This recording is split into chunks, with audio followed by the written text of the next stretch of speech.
Bien, vamos a esta tercera y última sesión. Ya después de esto lo que vamos a tener es un tiempo de preguntas y respuestas. Yo sé que cuando uno trata este tema, aunque uno haga lo posible por abarcar todas las preguntas que pueden surgir, realmente siempre hay preguntas. Así que nosotros apreciamos muchísimo que ustedes manifiesten sus inquietudes para poder interactuar y podamos tratar de responder en aquellas cosas que podamos, y en las que no, pues seguimos investigando más hacia adelante. Lo último que nosotros vimos tenía que ver con la forma correcta, y habíamos enfatizado el hecho de que no estamos en un culto de la iglesia. A veces se hace de una manera muy tediosa para los niños, y uno tiene que tratar de ser entusiasta y traspasar esto a los hijos. A veces es aún hasta no solamente factible, sino recomendable tener alguna enseñanza a ellos a través de una dramatización. Cuando usted llega, por ejemplo, al Pentateuco y va a hablar de la fiesta de los tabernáculos, es un poquito difícil usted meterse en la fiesta de los tabernáculos queriendo ser muy técnico. Si usted agarra una sábana y se mete con dos de ellos abajo y empieza a enseñarle debajo de la sábana, ellos van a gozar muchísimo, pero van a escuchar, y posiblemente ese devocional a ellos nunca se les olvide. Entonces hay que tener el balance. El ser entusiasta no va contra la solemnidad. Lo que destruye la solemnidad es rebajar la dignidad de Dios y referirse a Dios con diminutivos, con apodos. No, eso no. Pero la enseñanza es una enseñanza viva, que puede darse y debe darse de una manera que sea entretenida para ellos, a la vez que empiezan a gustar y a apreciar el contenido de la palabra de Dios. Ya ahora, en este momento, yo voy a responder una última pregunta o punto con respecto a la forma, y tiene que ver con el tiempo. O sea, ¿cuándo nosotros debemos hacer el devocional familiar? ¿Cuánto tiempo debe durar el devocional familiar? Recuerden que no son preguntas que nosotros encontramos respuestas en las Escrituras, sino que son preguntas donde nosotros podemos contestar basados en principios generales y aún en razones de sabiduría o prudencia. Luego vamos a ver cuáles son los elementos que deben estar presentes en el devocional familiar, para entonces ir a un punto que sigue, que son los peligros que debemos evitar. Para entonces concluir con un elemento fundamental y esencial que no debe faltar, que si ese elemento falta, todo lo que he dicho no vale la pena. Vamos a orar. Oh Señor, una vez más nosotros queremos que tu gracia y tu misericordia sean dispensadas por tu Espíritu a este tu pueblo. Señor, qué bueno saber que siendo tú el soberano, el Rey del universo tan vasto, tan inmenso, qué bueno saber, Señor, que tú tienes cuidado de nosotros.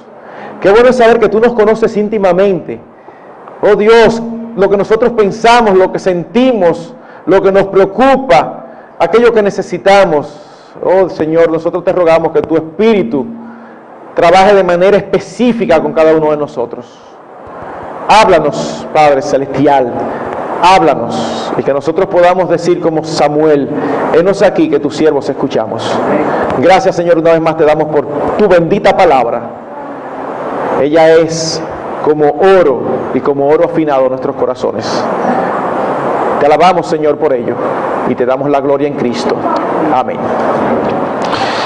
Vamos al tiempo. ¿Cuándo nosotros debemos hacer el devocional familiar? Antes de decir cuándo de una manera absoluta, yo le puedo decir de una manera absoluta cuándo no. Absolutamente, ¿cuándo no? No cuando aparezca el tiempo. ¿Ustedes saben por qué? Porque si es cuando el tiempo aparezca, el tiempo nunca aparece. No te preocupes, lo hacemos en algún momento del día. Sí, vamos a ver cuando podamos. Ya yo me sé el resto de la historia. El día termina y ¡wow! Se complicó. Mañana, entonces mañana volvemos. Ese día es muy famoso. Ese es el día de las dietas también. Es el mejor día para... ¿Cuál es el mejor día para empezar una dieta? Mañana. Lo que pasa es que nunca funciona. Entonces, hermanos, no. Ustedes deben, si ustedes han entendido la importancia del devocional familiar y quieren hacerlo, ustedes deben de establecer de antemano un horario. Pastor, pero que mire que mi horario es complicado. Pastor, que yo no tengo tiempo. Mis hermanos, esa es la excusa más incorrecta que nosotros podemos dar. Porque tú y yo tenemos el mismo tiempo. Tú y yo tenemos 24 horas.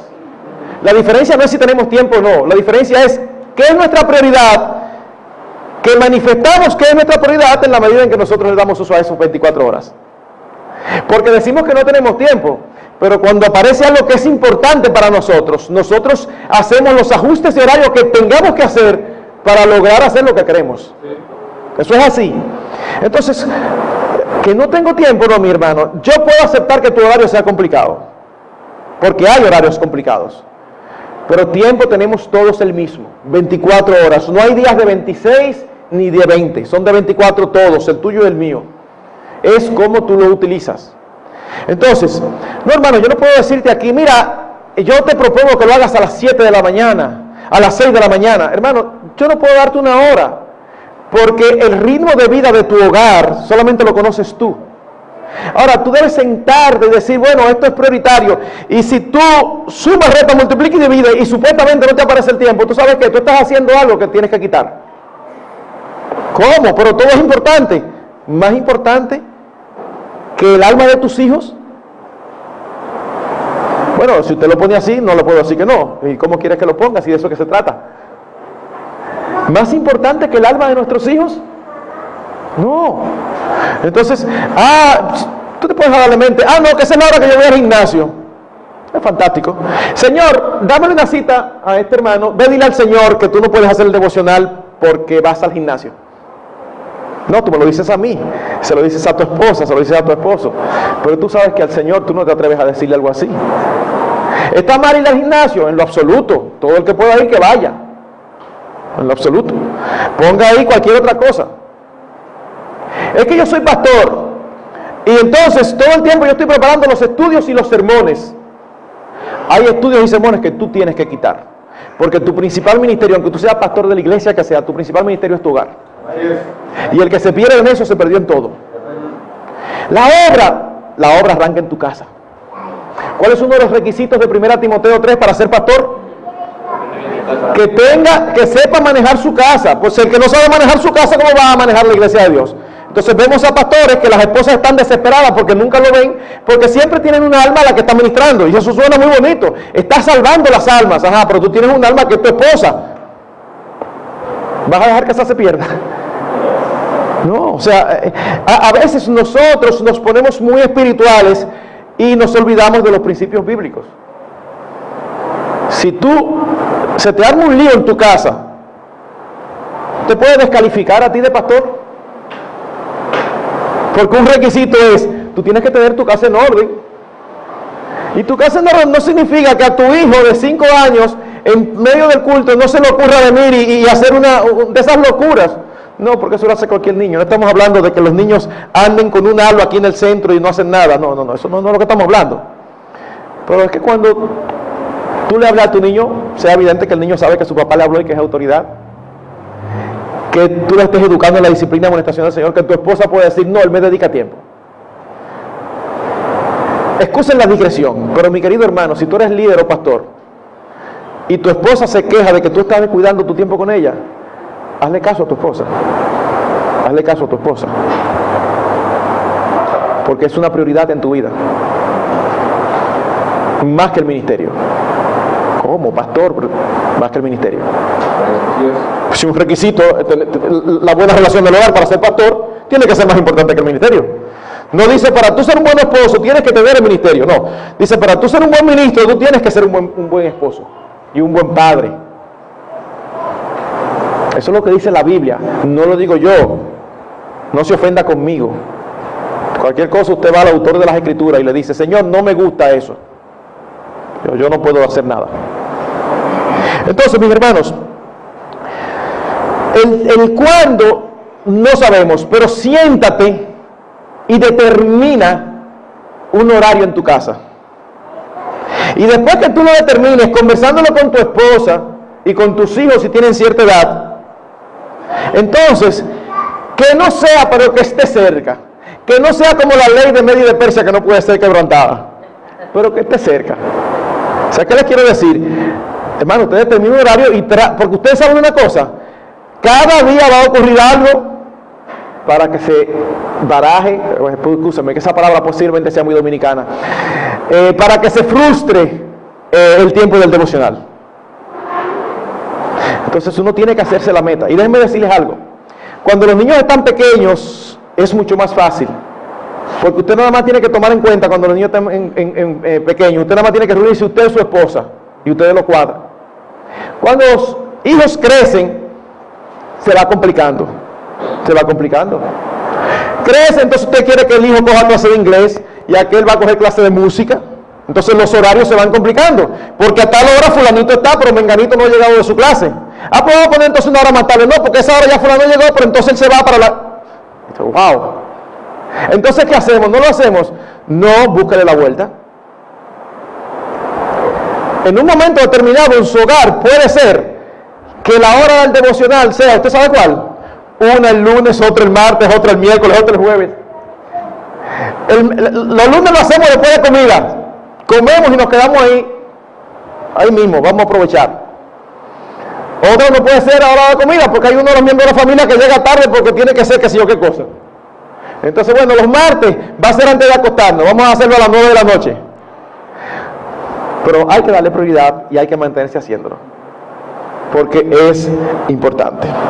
Ahora, ¿cuánto tiempo debe durar el devocional? Hermanos, hay una característica que yo no sé por qué tiene ese nombre, que se llama sentido común. Pero alguien ha dicho que el sentido común es el menos común de los sentidos. Porque a veces nosotros los padres tenemos tan poco sentido común. Tenemos niños de 4 o 5 años y entonces convocamos al devocional, vamos al devocional, y duramos 1 hora en un devocional. Y lo grande que es emocionado nosotros, porque la grandeza de la palabra de Dios, eso está muy bien, pero tú tienes un niño de 4 o 5 años, que lo que te aguanta quizás son 15 minutos. Entonces, si tu esposa te dice que tú estás durando mucho, entonces tú dices que tu esposa es carnal. Mi amor, entonces tú no aceptas, no, espérate, espíritu. Tú sabes lo que es la grandeza de las escrituras y del Dios que tenemos. Entonces está muy bien. 4 y 5 años. Bájalo. 10, 15 minutos. Porque es lo que ellos pueden estar atentos. Tú lo haces 10 o 15 minutos, lo haces entusiasta, y ellos mismos, el día que a ti se te esté pasando, ellos mismos te van a decir, mami, papi, no vamos a hacer devocional. Y no hay un mayor estímulo para el padre que ese, porque eso te dice que tú estás haciendo los devocionales adecuadamente. Ahora, cuando tú dices, vamos al devocional, y tú ves que los hijos casi se corren de las habitaciones, es como el tiempo de tortura. Hermanos, la escritura en sí misma no es un tiempo de tortura, a veces lo convertimos nosotros. Y yo sé que esto tiene que ver mucho con las personalidades. Habemos personalidades diferentes. Si usted es chispeante en su forma de ser, en su personalidad, definitivamente usted va a tener un devocional más activo y entretenido. Si usted es este tipo de personas y no tiene una connotación negativa, yo no estoy dando una connotación negativa porque no tiene una connotación negativa, sencillamente son personalidades. Pero si usted es este tipo de persona flemática, que casi rara vez se emociona, que usted, sí, no, para gente así como yo es un poquito difícil de entender, pero para ellos debe ser difícil de entender cómo uno todo le emociona. Entonces, usted así mismo que usted va a hacer devocional. Y ahora vamos al capítulo 32 de Éxodo. Y allí mis hijos, nosotros vemos, mire hermano, búsquele la forma, porque usted tiene que coger chipa. O sea, búsquele la forma, usted tiene que buscar algo, usted tiene que, mire, pregúntele a su esposa. Ahora, cuando usted le pregunte a su esposa, no le pregunte como un requisito, pregúntele y esté preparado para la respuesta. Porque si nosotros preguntamos, entonces cuando la esposa nos responde, entonces le decimos, no nos ofendemos con las esposas. Pero tú le preguntaste si tú le preguntaste para tu saber.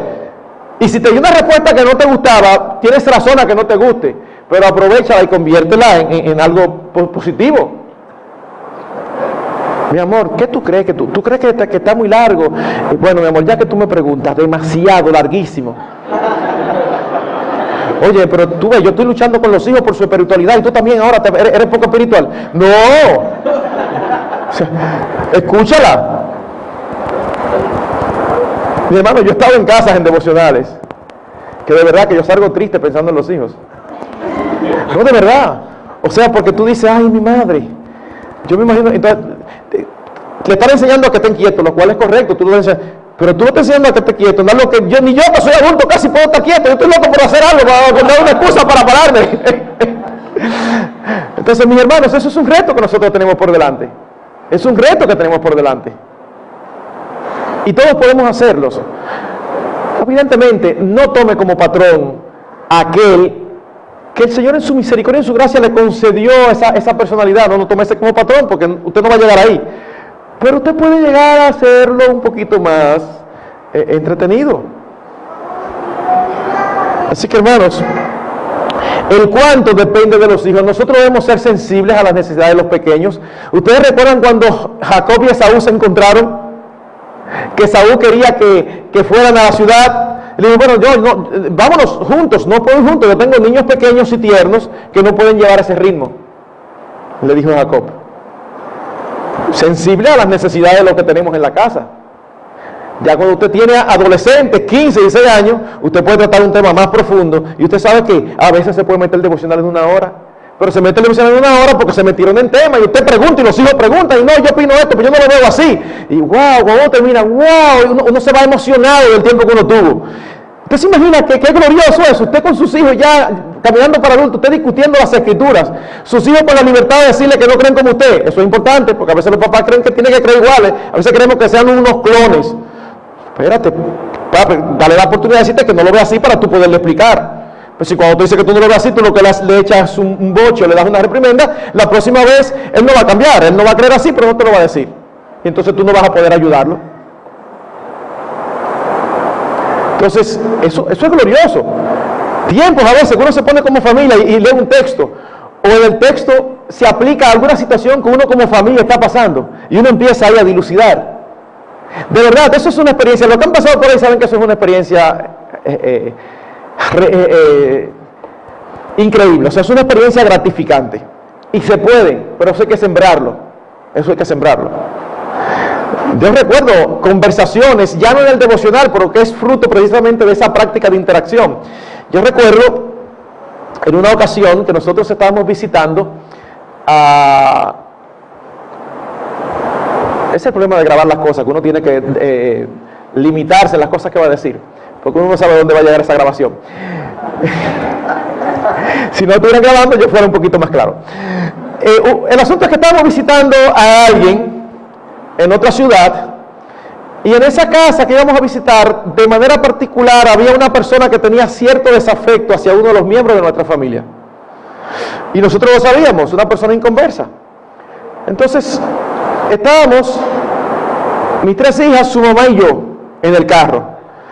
Y entonces, discutiendo, mira, vamos a pasar, pero vamos a estar poco tiempo. Sí, pero hay que pensar en fulana, porque fulana allá tiene ciertos intereses, entonces uno tiene que pensar en ella. Bueno, esto para acá, esto para allá, y cada cual discutiendo cómo le vamos a hacer. Y la chiquita sale y dice, bueno, papi, lo que pasa es que yo pienso que los que somos creyentes somos nosotros. Así que nosotros somos que tenemos que aguantarnos eso. Es verdad, pero nosotros no podemos esperar que sean ellos que se comporten como deben comportarse. Somos nosotros que debemos llegar, y si ella está con su carota de maleducado en su propia casa, ese es su problema. Nosotros tenemos que estar, nos quedamos los demás así. Tú tienes razón. La más chiquita. O sea, en un momento determinado, de 5 adultos creyentes, quien trajo la nota definitiva fue la más chiquita de la familia, y no hubo forma de decir otra cosa. O sea, cuando habló, fue como, ups, se acabó la discusión. La única respuesta fue, tú tienes razón, y ya sabemos lo que teníamos que hacer. Wow, pero eso a uno le da como esa felicidad de uno poder intercambiar con los suyos, de la vida cristiana. Bueno, eso no sucede allá, eso sucede ahora, cuando están chiquitos. Eso hay que irlo sembrando, hay que irlo trabajando para que haya esa interacción. ¿Cuáles son los elementos que deben estar presentes en el tiempo devocional? Bueno, en primer lugar, evidentemente las Escrituras. Las Escrituras son la palabra de Dios, y si nosotros queremos saber la voluntad de Dios para nuestras vidas, como familia, como individuos, como iglesia, como todo, es allí que nosotros lo vamos a encontrar. Así que las Escrituras deben estar siempre presentes. En ocasiones, como yo había dicho ahorita, puede utilizarse algún libro basado en las Escrituras. En algún momento determinado uno puede tomar, por ejemplo, un comentario acerca de Proverbios y leer de él. Bueno, toma un proverbio como base y lo comenta. Eso es como uno dice, no, pero yo no sigo a hombres, solamente la Biblia. Bueno, pues no vayas a la iglesia, porque cuando un pastor te predica, te está predicando la Biblia, es un hombre. Eso es un argumento incorrecto. Era como alguien decía, yo no solamente uso mi cerebro, sino todo lo que pueda tomar prestados. Y eso es una buena idea. Porque si Dios le dio dones a otros hombres de Dios, ¿y por qué yo voy a querer? No, yo quiero llegar a mis propias conclusiones. Yo, está bien, fantástico, eso está muy bueno. Pero no deseches a otros que van delante de ti, que han llegado a conclusiones que te van a evitar quizás tropezones. Si usted, como padre, se sienta en el texto que toca ese día y usted no encuentra nada, auxíliese de un comentario. Pero usted debe ejercitarse en sacar de la palabra siempre enseñanzas. Recuérdense que usted no va a dar un curso de teología, usted va a enseñar la Biblia. Usted no va ahí a definir el orden de los eventos en la salvación, si la regeneración es primero o el creer. Entonces, eso no es lo que usted le va a tratar a sus hijos ahora. Usted va a tratar sencillamente que alguien que era un pecador, el Señor lo confrontó y cómo se salvó. Siempre hay enseñanzas, aún en los aspectos que uno menos se imagina. Usted llega a Levítico y está leyendo esas porciones que son a veces tan pesadas. Hermanos, yo me sonrío porque yo hago esta aclaración y yo sencillamente digo, estoy sirviendo de portavoz de la mayoría aquí. Lo que pasa es que no todo el mundo se atreve a decir no, que es pesado, como si fuera menos espiritual, pero después, en el Nuevo Testamento, el mismo escritor de las Escrituras dice que el Señor nos libró de algo que ni siquiera nuestros antepasados pudieron llevar, el sistema de sacrificio y todo eso. Bueno, en lugar de enredarse en eso, ustedes saben lo que sí es claro, que el Señor le da importancia a todo lo que tiene que ver con su adoración, y Él cuida todos los detalles. Así que no agarre y le lea toda la descripción del mobiliario del templo, porque si usted mismo le da brega, sus hijos va a ser peor. Pero usted puede hacer una generalidad. Aquí lo que trata es esto, e independientemente de cualquier otra cosa, es impresionante cómo Dios cuida los más mínimos detalles. Entonces, si Dios cuida los detalles, Dios es un Dios de detalles. Nosotros tenemos que tener cuidado en el día de hoy, aunque estamos en el nuevo pacto, pero tenemos que tener cuidado en el día de hoy de no querer ser originales y estar tomando todo lo que se nos ocurra por ahí para introducirlo en el culto de adoración. ¿Ven? Entonces, hay principios. En la medida que uno se ejercita, uno aprende más a sacar principios de la Escritura, a hacerle preguntas a la Escritura. Ok, fantástico, pero ¿qué tiene que ver esto conmigo? Y cuando usted saca algo, usted lo comparte con su familia. Otro elemento que debe haber en el devocional son los cantos, los cánticos, los himnos, los coros. ¿Por qué? Porque la alabanza es parte de la adoración a Dios. Y mis hermanos, yo pienso que si de algo adolece el pueblo de Dios hoy en día, es de un espíritu de alabanza. Es de un espíritu de alabanza. Vivimos en una época donde la música es importantísima. O sea, las personas no pueden vivir sin música. Es como si a las personas les molestara el silencio. Y usted donde quiera que usted encuentra a una persona caminando con dos cosas aquí oyendo música. ¿Y por qué no oyes un mensaje? No, música, música, música. Y no estamos en contra de la música. Lo que queremos decir es, si vivimos en una generación así, y nosotros que somos creyentes, ¿por qué no tenemos todo el tiempo cánticos de alabanza al Señor? Cánticos de adoración. De manera particular, yo les puedo decir, yo no creo que la música secular es pecaminosa en sí misma. La música clásica ni decirlo. Y la música secular, si no tiene una letra pecaminosa, si no es un ritmo, yo no creo que sea pecaminoso en sí mismo. ¿Qué estoy diciendo? ¿Que usemos esa música para cantar nuestra adoración? No estoy diciendo eso. Lo que estoy diciendo es que aún bajo esa premisa de que yo no creo que sea pecaminoso, ¿por qué no aprovechar lo mejor en lugar de lo bueno? O sea, si usted va a oír música, ¿por qué no oye la que le edifique el alma? Pues entonces tú estás en contra de que uno de vez en cuando prende radio y oiga una música secular. No estoy en contra.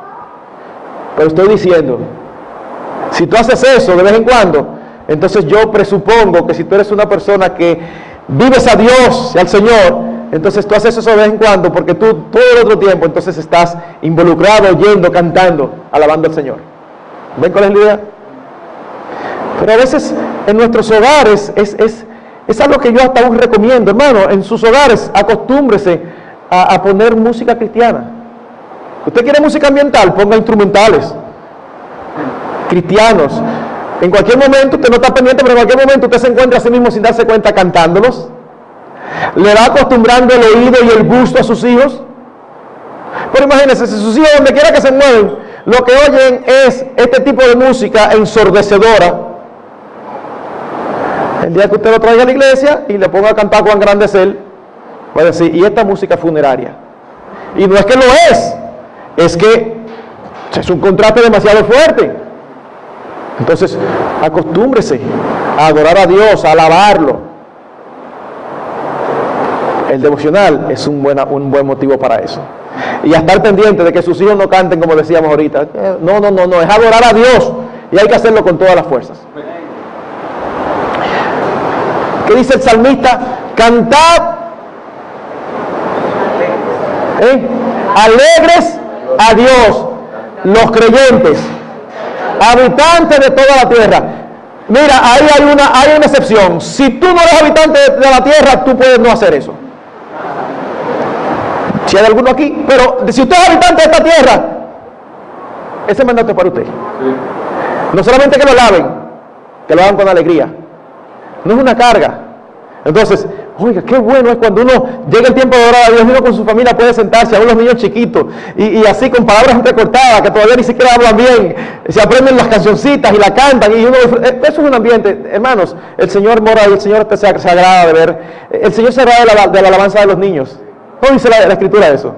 Cuando usted ve a niños, los niños suyos alabando al Señor, eso deleita el corazón del Señor. Pero en tercer lugar debe haber oración. Oración por los miembros de la familia, para que el Señor aplique lo aprendido en el devocional en las vidas. No es sencillamente para hacer un ejercicio intelectual, es para practicarlo. Oración por las necesidades de la familia, espirituales y de otro tipo de salud. Oraciones por la iglesia, el ministerio de la iglesia. Eso amarra el corazón de nuestros hijos a la iglesia. Hermanos, hay jovencitos que van a la iglesia desde que nacieron. Y la iglesia, ¿ustedes saben qué es para ellos? La iglesia de sus padres. No, vamos a hacer todo lo que esté a nuestro alcance para que sea su iglesia, no la iglesia de sus padres. Ahora, ¿cuáles son los peligros que nosotros debemos evitar? Hay algunos cuantos peligros que nosotros debemos evitar con respecto a esto del devocional familiar. El primer peligro es la inconsistencia. Hermano, si usted lo hace hoy y mañana y pasado no, y después el miércoles, eso no da una buena señal. Lo ideal es que usted lo haga diario. Lo ideal es que usted lo haga diario. Y esto que voy a decir puede sonar extraño a algunos. Pero a veces nosotros los evangélicos nos acostumbramos a sacar inferencias lícitas y luego a convertirlas en la ley de Medio y de Persia. Y eso es peligroso. Pero en el caso extremo de que se le dificulte hacerlo diario, en el caso extremo, mire, es mejor que usted lo planifique 3 veces por semana y lo cumpla, que lo tenga semanal y lo haga 2. ¿Me toman la idea? ¿Qué es lo que quiero decirle con esto? Que la señal que usted le manda a la familia, cuando usted lo establece y no se puede, mire, ¿usted sabe cuál es la señal? Que después de todo no es tan importante. Decimos que es importante, pero después de todo no es tan importante porque siempre aparecen otras cosas que son más importantes. Bueno, no más importante, lo que pasa es que le da más importancia. Ese es el punto. Entonces, establezcamos y seamos consistentes, eso es vital. Otra peligro que nosotros tenemos que tratar de evitar es la rutina. Nosotros somos seres de rutina. Si usted vive en la ciudad toda su vida, y usted viene aquí al campo, usted le toca dormir aquí una noche, y usted empieza la noche a dar una vuelta y pasa allá al parqueo que es así abierto, y mira al cielo y ve un cielo estrellado, ¿qué sucede? ¡Wow! Uno se queda así. Y fácilmente que se pase unos minutos ahí. ¿Usted cree que eso le pasa al que vive aquí? Que lo ve todos los días. ¿Y eso disminuye lo glorioso que es? No, es que nosotros somos seres que nos acostumbramos. Pero hermanos, nosotros no podemos darnos el lujo de acostumbrarnos a la gloria de Dios. Hermanos, bajo ninguna circunstancia, nosotros no podemos darnos el lujo de acostumbrarnos a la grandeza y majestad de nuestro Dios. Nosotros debemos buscar todo lo que tengamos que buscar la vuelta para que mantengamos y orarle al Señor que mantenga nuestra sensibilidad y aún nuestra capacidad de admiración por Él. Entonces, hermanos, tenemos que huirle a la rutina. Si usted siempre empieza orando, leyendo y cantando, un día arranque, vamos a cantar ahora de principio, o sea, varíe. El simple variar los elementos ya lo hace diferente. Pero es que lo digo, a veces nosotros creemos que no, que si no se ora, no, porque hay que orar primero para pedir la bendición de Dios sobre lo que vamos a hacer. Eso suena muy lógico, pero tampoco en ningún lugar está escrito. Es como usted está orando y abre los ojos porque le cayó una página en el ojo o algo y hace así, y ve a un hermano que está orando así, y usted empieza a juzgarlo. ¿Y dónde dice la Biblia que hay que orar con los ojos cerrados? ¿Usted tiene algún versículo? Pero nosotros asimilamos eso y lo hacemos una ley. Las escrituras dicen, alzando sus ojos al cielo, se postró en tierra. Y yo no veo casi nadie orando, ni así ni postrado, sino así. No lo critico, pero quiero decir, mantengámoslos en su justa posición. Eso es una cosa que nosotros hacemos por razones que no te distraiga. Está bien, no hay problema. Pero lo que yo le quiero decir con eso es que a veces tomamos eso, que es una inferencia, y lo convertimos en algo más fuerte que otras cosas que sí están bien documentadas en las Escrituras, como el buscar consejo, por ejemplo. Usted sabía que la Escritura tiene más de 20 citas específicas acerca de la importancia de un creyente buscar y seguir consejo cuando tiene que tomar decisiones importantes. Pero a eso no le hacemos caso, porque mi vida es mía y yo decido mis asuntos. Entonces, no, mi hermano, usted hace el devocional, usted va a adorar a Dios, sea espontáneo. Un día cante adelante, ore después, lea después. Eso es una cosa. Otro día, usted lo hace en el mismo sitio. Un día va a hacer un devocional acerca del Salmo 19. Los cielos cuentan la gloria de Dios, el firmamento no se va a bajar de tus manos. Usted tiene patio. Vamos para la patio a hacer el devocional. Y usted lo lee. Usted lo lee. Ok, ven, vamos a mirar para arriba ahora. Usted pone a la familia, mira para arriba. Esas son cosas que a uno se le ocurre. Eso no tiene nada de antibíblico. Usted está usando la imaginación para impactar a su familia. Entonces, el padre tiene que estar todo el tiempo pensando para que no se rutinicen. Un tercer peligro, y este es muy delicado. Aquí voy a pisar yo terreno movedizo. Si ustedes me ven hundiendo, por favor, tírenme la mano. Hermanos queridos, nosotros podemos convertir el tiempo devocional en un legalismo. Me explico. En 2 semanas hubo ciertas dificultades y no hicimos el devocional familiar en 3 días de esas 2 semanas, y ya sentimos que como familia espiritualmente estamos decayendo, tenemos una decadencia espiritual. Hermanos, hacer el devocional y disfrutar de la comunión con Dios no son sinónimos. El devocional es un medio, no un fin. Es lo mismo con el devocional personal. Hay creyentes que tú le preguntes, ¿cómo tú estás espiritualmente? Yo no estoy muy bien. Es así porque se me está haciendo difícil hacer devocional personal. Bueno, puede ser que sea verdad que por eso tú no estés bien, pero el no hacer el devocional personal en sí mismo no es igual a estar mal. Yo no estoy aquí incentivando el descuido. Yo estoy tratando de traer una posición bíblica. Porque entonces nosotros llegamos a ser legalistas cuando pensamos que si hacemos esto estamos bien. Miren, usted puede hacerlo todos los días y estar mal. Y puede haber una familia que lo haga de vez en cuando y estar muy bien. Legalismo, eso tenemos que cuidarlo. Tenemos que cuidarlo. Es importante, pienso que es vital, pienso que es trascendental en la vida de la familia. Pero tenemos que cuidar de no convertirlo en el fin o en el sinónimo de. Y finalmente, y con esto paso al último punto, otra cosa que nosotros debemos de cuidar, mis hermanos, no solamente en el devocional, sino en nuestras vidas, es la hipocresía.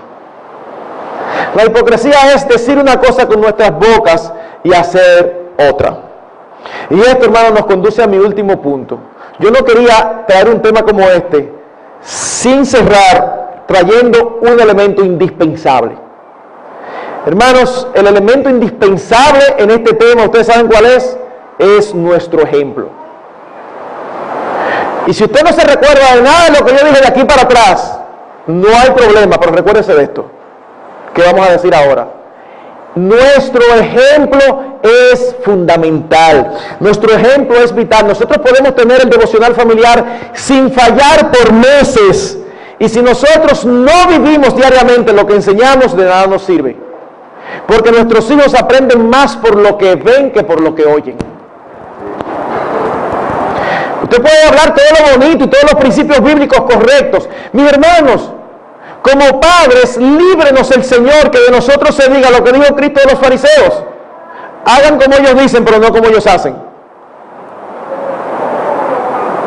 ¿Usted ha visto entre los inconversos padres que no le permiten a sus hijos fumar? No fumen en esta casa, oíste. Ellos no quieren que sus hijos fumen, pero ellos fuman. ¿Qué usted cree que va a oír el hijo? Y hermanos, nosotros tenemos que ser conscientes que mientras nuestros hijos están en nuestras casas, nosotros le estamos enseñando siempre. O para bien o para mal. No se crea que usted nada más le enseña cuando usted dice, ok, chicos, vengan, que yo tengo lo que decirle. Bueno, eso está muy bien. Pero no solamente usted le enseña como eso. Usted le enseña en la forma en que usted trata a la persona que trabaja en su casa. Usted le empieza a enseñar de tratar amablemente a los demás. Y ellos escuchan el devocional. Y la señora que trabaja en su casa le quema la comida. Y usted le habla mal. Ellos dicen, lo que me enseñaron, lo vieron, esto es lo que significa. Y van a tratar como vieron, no como usted le enseñó. Entonces, mis hermanos, el elemento es fundamental. Lo más importante que nosotros como padres poseemos, nosotros en nuestras vidas, aparte de las escrituras, ¿verdad? Es nuestro ejemplo. Es nuestro ejemplo.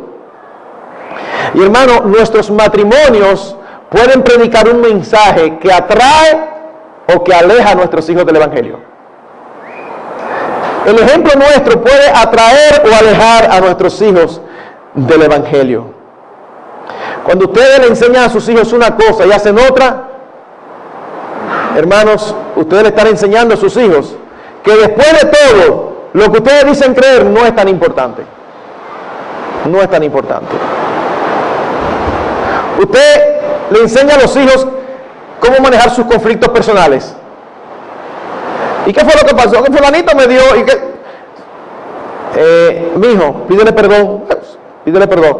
Perdón. Usted le enseña a ellos a pedirse perdón, ¿verdad? Ahora usted viene un día y usted los exasperan, no por un pecado, sino porque son muchachos.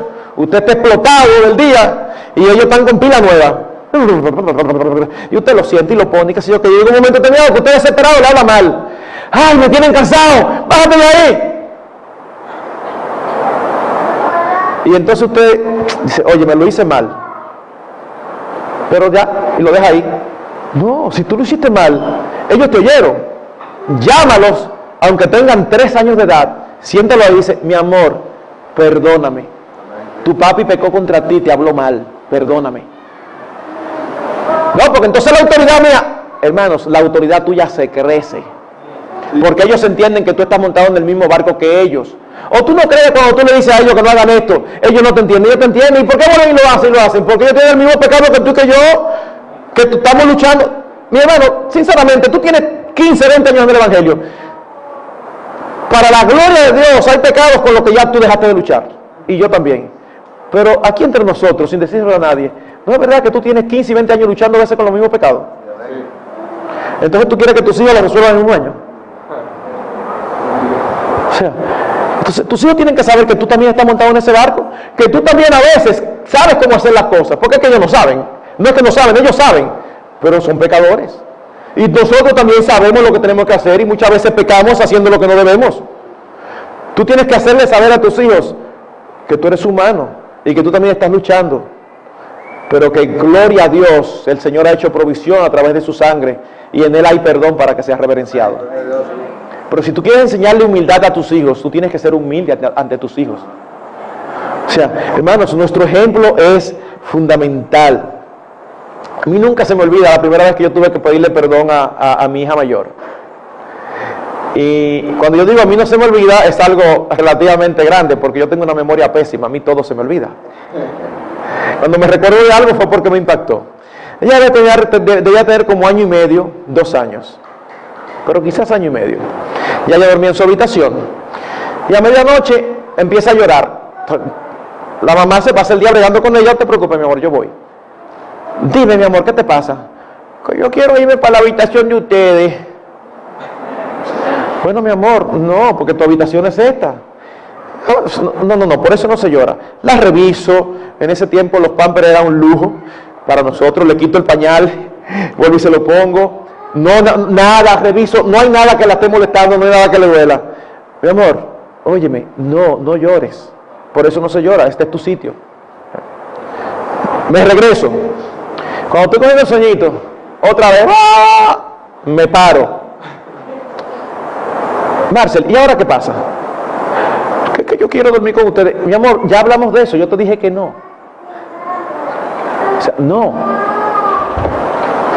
Como a la cuarta vez, como empecé la cuarta vez, como a la cuarta vez, yo me paré como una tromba, la agarré así, le dije, óyeme, por eso no se llora, que te calles, ¡pum! Y la senté así en la curita, ¡pum! Ella se quedó con los ojitos así pestañeando. Se acostó y se durmió hasta el otro día. Sin embargo, yo sabía que yo lo había hecho mal, porque fue con ira, y los hijos no se disciplinan con ira. Y al otro día yo tuve que decirle, mi amor, tú recuerdas que anoche papi, qué sé yo qué, perdóname porque eso no fue correcto, al Señor no le agradó eso, yo te pido perdón, le pedí perdón al Señor, resuelto. Mi hermano, cuando usted empieza a pedir perdón a sus hijos así, usted no va a tener problema ya en pedírselo cuando usted le falla a los 10, a los 15, a los 16 años. Usted está acostumbrado a hacerlo. Y ellos acostumbrados a hacerlo. Y esa no es la vida de nosotros, los creyentes. Así que, mis hermanos, el ejemplo es importante. Los hijos perciben qué es lo que realmente nosotros amamos. Usted puede decir, mi principio, mira, el centro de nuestras vidas aquí en esta familia es el Señor. Pero a la hora que aparece un negocio, usted no está pensando en el Señor, usted está pensando en el dinero que le deja. Cuando aparece un compromiso, usted no está pensando en el Señor, usted está pensando en si la otra persona se ofende, no importa si ese día es un día del Señor que hay culto. Y así los ejemplos se extienden. Y entonces los muchachos aprenden a decir, bueno, mira, así es que lo correcto es decir esas palabras. Pero al mismo tiempo lo correcto es no darle tanta importancia. Ese es el punto. Nosotros enseñamos todo el tiempo. Hermanos, si usted le pregunta a padres cristianos, ¿qué tú crees que es lo más importante para levantar a tus hijos en la disciplina y amonestación del Señor, como dice Efesios 6:4? Los padres van a decir la oración, las escrituras, una escuela dominical, un hogar cristiano. Pero posiblemente se olviden de lo más importante, el ejemplo. Porque nosotros debemos enseñar y a la vez moldear a Cristo para que ellos puedan ver a Cristo en nosotros. Y esa parte, mis queridos hermanos, es dura por nuestro pecado interno. Pero es lo que nos toca como creyentes y es lo que va a servir para ellos. Dice un autor, cuando los padres practican lo que ellos enseñan, Dios le da la autoridad moral ante los ojos de sus hijos. ¿Recuerdan que yo he mencionado varias veces la autoridad posicional? Hay que obedecer la autoridad posicional. Pero hermano, es una delicia obedecer cuando es una autoridad moral. No solamente posicional, sino que es una autoridad ganada. Y alguien dice, la paternidad es la más importante posición de liderazgo en la iglesia. Y el ejemplo es también el primer principio en la paternidad. Mis hermanos, nuestro Señor Jesucristo enseñó con el ejemplo. ¿Ustedes recuerdan Filipenses 2? Nada hagáis por contienda ni por vanagloria, antes bien con humildad, estimándoos a los demás como superiores a sí mismos. ¿Y cómo procede a ilustrar eso? Dice, miren el ejemplo del Señor, el cual no estimó el ser igual a Dios como cosa que aferrarse, sino que se despojó a sí mismo. El Señor predicó con el ejemplo. Juan 13.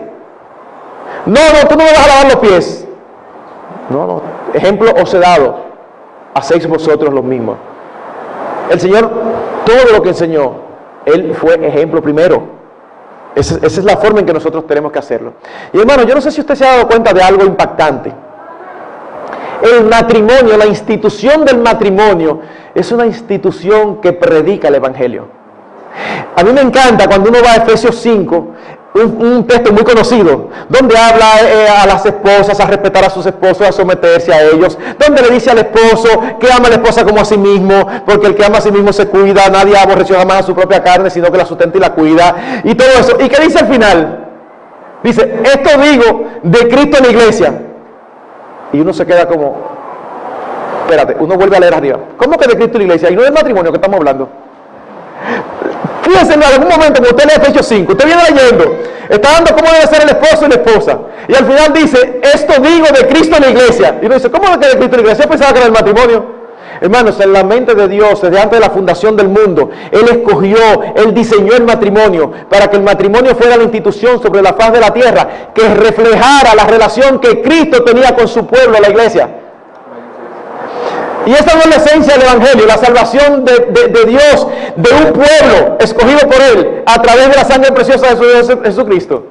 Así que, mis hermanos, nuestros matrimonios son un cuadro perfecto para predicar el Evangelio, siempre y cuando nosotros lo hagamos a la manera de Dios, no a la manera nuestra.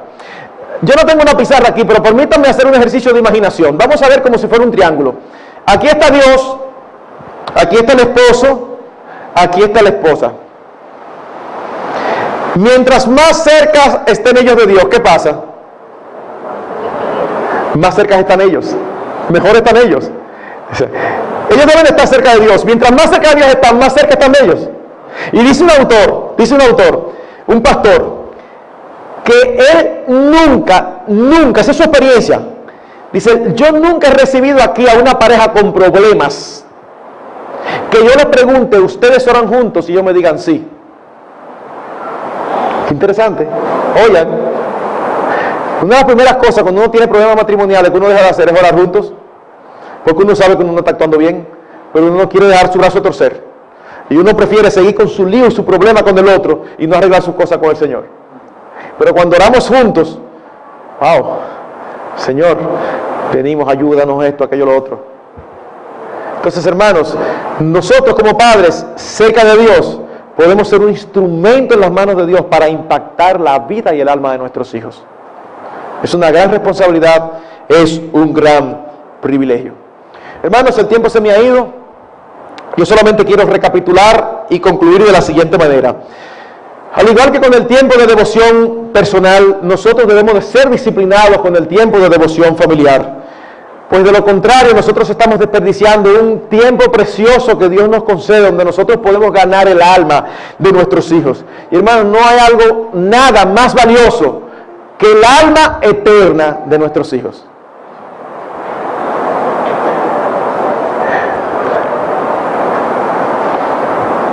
Uno de los problemas de nosotros los evangélicos que a veces yo me siento frustrado, y no me siento frustrado desde afuera, yo soy parte de eso, es que nosotros tenemos la terminología correcta y los ejemplos correctos, pero si pasamos un examen teórico posiblemente sacamos 90 a 100, pero si van un día de nuestras vidas y ese examen lo pasan a las vidas, entonces empezamos a sacar 60, 50, 70, 40. Déjenme darles un ejemplo. Lo más importante es el alma de nuestros hijos. Yo creo que aquí no habrá ningún creyente que diga, yo no estoy de acuerdo, me parece. Pero yo creo que todos pueden decir amén a la realidad de que el alma de nuestros hijos eterna es importantísima, ¿verdad? Ok, fantástico. Ahora, vayamos a qué sucede en la práctica. Usted se encuentra con un padre cuyo hijo no es creyente, un padre de 23 años, de un hijo de 23 años, que ya el hijo se graduó, vive con él en la casa, pero no es creyente. Y entonces uno le pregunta, Flor, y dime, y a Mengano, ¿cómo le va? Ay, está yendo más bien, mira, está trabajando en tal sitio, está ganando qué sé yo cuánto, y hablan con una emoción. Y entonces uno le dice, y en cuanto al Señor, bueno, ahí sigue todavía. De verdad, yo no concibo eso. Yo no sé si ustedes me entienden. No es que usted no diga que no está yendo bien, pero cuando a mí me preguntan eso, yo no me imagino diciendo, está súper bien no está porque no conoce al Señor, está perdido. ¿Cómo va a estar súper bien? Ni que sea presidente de Costa Rica, no puede estar bien. Porque no tiene lo que todos nosotros necesitamos, aquello que nos va a capacitar para hacer cumplir el propósito por el cual nosotros fuimos creados, que es el de glorificar a Dios. Entonces no es que cambiemos ahora la respuesta externa y digamos, óyeme, él no se ha convertido, pero él tiene un buen trabajo. Porque es que este manifestado, como él no se ha convertido, como bueno, si esto es lo que hay que decir, lo decimos, pero entonces un entusiasmo, porque le está yendo súper bien. Está bien, gózalo, disfrútalo. Pero mi hermano, el alma de tu hijo es lo más importante. Yo prefiero ver a mi hijo caminando en la luz y que tenga un trabajito, a que se esté ganando los millones y esté lejos de Dios. porque cuando parta de este mundo, nada de eso llevará. Hermanos, el alma de nuestros hijos vale la pena cualquier sacrificio. Digamos como Josué: yo y mi casa serviremos a Jehová. No solo de boca, es que yo y mi casa serviremos a Jehová, con todo lo que eso nos cueste. Porque si el Señor nos concede el alma de nuestros hijos, yo le aseguro a usted que usted va a tener una familia, mire, que es un pedacito de cielo aquí en la tierra. Una familia donde usted ve a sus familiares, a sus hijos salvos, y ustedes ya se relacionen no solamente como padre e hijo, sino como creyentes. Eso no tiene precio. Eso no tiene precio. Que el Señor nos asista. Amén. Vamos a orar. Ay, Señor, nosotros mismos reconocemos que estas cosas es mucho más fácil hablarlas que hacerlas. Tú conoces la indisposición de nuestros propios pecaminosos corazones. Pero, Señor, qué bueno que tenemos tu Santo Espíritu. Qué bueno que tenemos la certeza y la convicción de tu palabra, de que nosotros podemos, de que no tenemos excusa. Porque dice tu palabra que todo lo que es necesario para la vida y la piedad nos ha sido dado por tu divino poder. Ayúdanos a ser padres, madres, hijos, que te amen a ti por encima de todas las cosas. Y que nuestros hogares sean oasis espirituales, donde la palabra sea valorada, donde tu nombre sea proclamado, cantado, donde tú seas admirado. Gracias, Padre, por el privilegio tan grande de pecadores como nosotros, poder tomar tu nombre en nuestros labios y expandirlo y proclamarlo. Eso es para que la gloria sea tuya y no nuestra. Bendícenos y bendice a cada uno de estos hermanos. Te lo pedimos en el nombre de Cristo. Amén.